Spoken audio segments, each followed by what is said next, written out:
They laughed at me during Thanksgiving dinner and kicked me out for being the poor one. 5 years later, I owned the company my brother worked for and watched him beg me for a job. I'm Andrew, I'm 28, and back when this story began, I was 23, living in Austin, Texas, trying to build a life on my own terms. I wasn't rich, but I was ambitious. I worked long hours at a small tech startup, pouring my energy into something I believed could eventually change my life. To me, success wasn't about flashy cars or a giant house. It was about building something from the ground up. But to my family, that made me the poor one. My older brother, John, was the exact opposite. At 31, he was already a rising star in finance with a big salary, a luxury condo, and a car that cost more than my entire apartment's rent for a year. My parents worshipped him for it. Every phone call, every holiday, every conversation revolved around John's successes and my supposed failures. That Thanksgiving 5 years ago is burned into my memory like a scar. We were all at my parents' house, and the moment I walked through the door, I could feel the difference in how I was treated. John was greeted like royalty, hugs, laughter, compliments on his suit. Me? I got a quick nod from my dad and a half-hearted hey from my mom before they turned back to John's stories about his latest investment wins. The dinner table felt like a stage where I was the joke of the night. My aunt leaned over and asked, "So, Andrew, are you still working for that? What is it? Tiny computer thing?" My cousin chimed in, "Oh yeah, the one that doesn't even pay enough for a decent car?" Laughter rippled across the table. I tried to keep my composure, pretending it didn't bother me, but inside, I was boiling. Then John decided to twist the knife.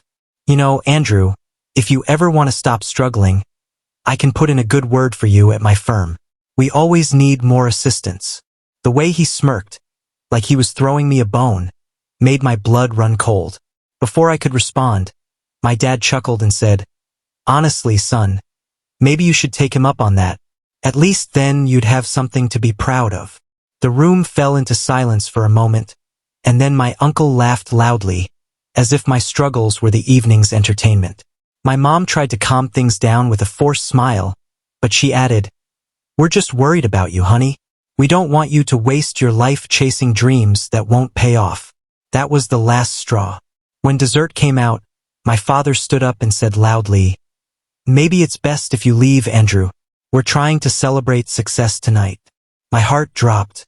I looked around the table. Nobody spoke up for me. Not even my mother. I grabbed my jacket, walked out without a word, and as I drove away from that house, I swore to myself I'd never let them look down on me again. 5 years can change everything. By the time I was 28, the world looked completely different, and so did I. The tiny tech startup everyone mocked me for? It didn't just survive. It exploded. After 2 years of relentless work, sleepless nights, and eating cheap instant noodles more times than I'd like to admit, our product took off. A larger tech firm bought us out for a 7-figure sum, and I stayed on as a partner. From there, I founded my own software company, and this time, I was the one signing paychecks. I moved into a modern glass-fronted house in downtown Austin, drove a car I used to only see in magazines, and traveled first class without thinking twice. But more than the material things, I had something far more satisfying: power over my own life. Nobody could tell me I wasn't good enough anymore. And the best part? I didn't even have to shout about my success. The world has a funny way of bringing people back into your life when you least expect it. One ordinary Wednesday morning, I was in my office reviewing a list of new applicants for a senior marketing role. My assistant handed me a folder, and I froze when I saw the name on the first page. John Williams, my older brother, the same John who had mocked me, offered me an assistant position at his firm like he was doing me a favor, and watched silently as I was kicked out of my parents' house that Thanksgiving night. Apparently, his company had gone through massive layoffs, and he'd been out of work for months. The golden child image had shattered. His resume was impressive, but I knew instantly that this wasn't just about qualifications. This was about the universe handing me a moment I never thought I'd get. I told my assistant to schedule an interview for the following Monday. When John walked into my office, he looked smaller. Not physically, but in spirit. The sharp designer suits were gone. Instead, he wore a simple, slightly worn-out dress shirt. His eyes flicked around the office, probably noticing the expensive furniture, the skyline view, and the company logo on the wall. My company's logo. When his gaze finally landed on me, I saw recognition hit him like a freight train. "Andrew," he said slowly, his voice a mix of shock and unease. I leaned back in my chair, calmly folding my hands. "Good to see you, John. Please, have a seat." He sat down, clearing his throat. "I didn't know this was your company." "I'm sure you didn't," I replied evenly. "I built it a few years after we last spoke." There was an awkward silence before he finally spoke again. "Listen, Andrew, I really need this job. Things have been rough, and I know I haven't always been the best brother. But please, I'm asking you, man to man, give me a chance." I let his words hang in the air, remembering every smirk, every snide remark, every time he and the rest of the family made me feel like I was less than them. And now the tables had turned completely. He wasn't just asking, he was begging. I leaned forward, my voice low and steady. "John, 5 years ago, you offered me an assistant position at your firm like I should be grateful for it. You watched as I was humiliated in front of everyone and said nothing. And now you're here, asking me for a job." His shoulders slumped, and he looked down at the floor. "I know, and I regret it, more than you'll ever know." For a moment I considered saying yes, maybe out of mercy. But then I remembered the look on my father's face that night, the laughter around the table, the cold walk to my car as I left alone. I stood up, straightened my jacket and said, "I'm sorry, John. I don't think you'd be a good fit here." He looked up at me, eyes wide, like he couldn't believe what he was hearing. "Andrew, please." I walked to the door, opened it, and nodded to my assistant. "Show him out." As he left, shoulders drooped and defeat written across his face, I felt something I'd been waiting for my entire life. Closure. I didn't need their approval anymore. I didn't need to prove anything to them.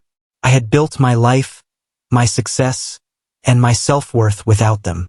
And that was the sweetest revenge of all. A year after that day in my office, Thanksgiving rolled around again. By then, I had no intention of ever spending another holiday with my family. For years, I'd made other plans, traveling abroad, spending time with friends, hosting my own gatherings with people who actually valued me. But that year, something in me shifted. I didn't go out of nostalgia or a desire to reconnect.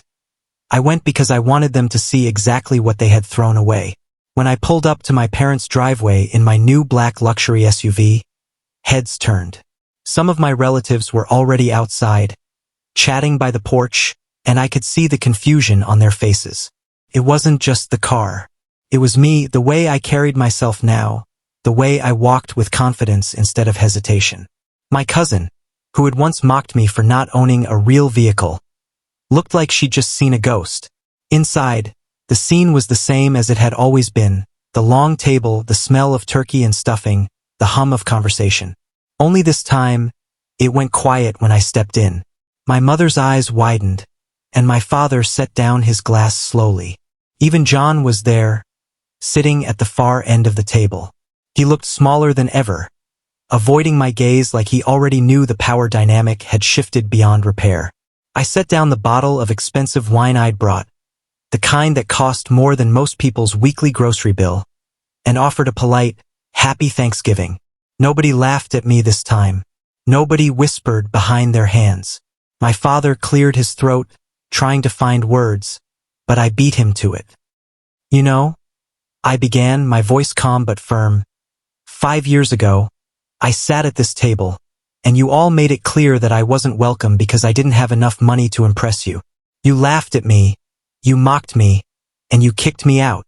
I let the words hang in the air, watching the color drain from their faces.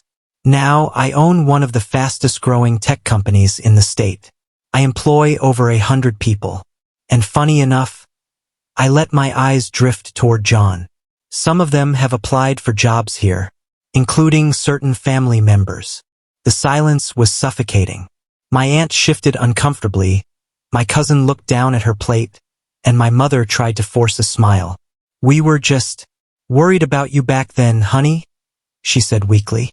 I leaned in slightly, my tone even sharper now. No. "You weren't worried. You were embarrassed that I didn't meet your standards. But I learned something that night. I don't need your approval to be worth something." I straightened up, smiling just enough to let them wonder whether I'd forgiven them or not. "Enjoy your dinner."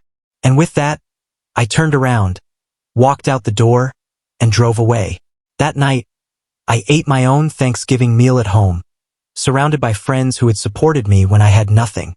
The warmth, the laughter, the respect in the room was everything my family could never give me. And as I sat there, I realized the truth. Success wasn't about making the people who hurt you regret it.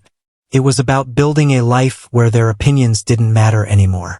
But the look on their faces that day, that was just the cherry on top.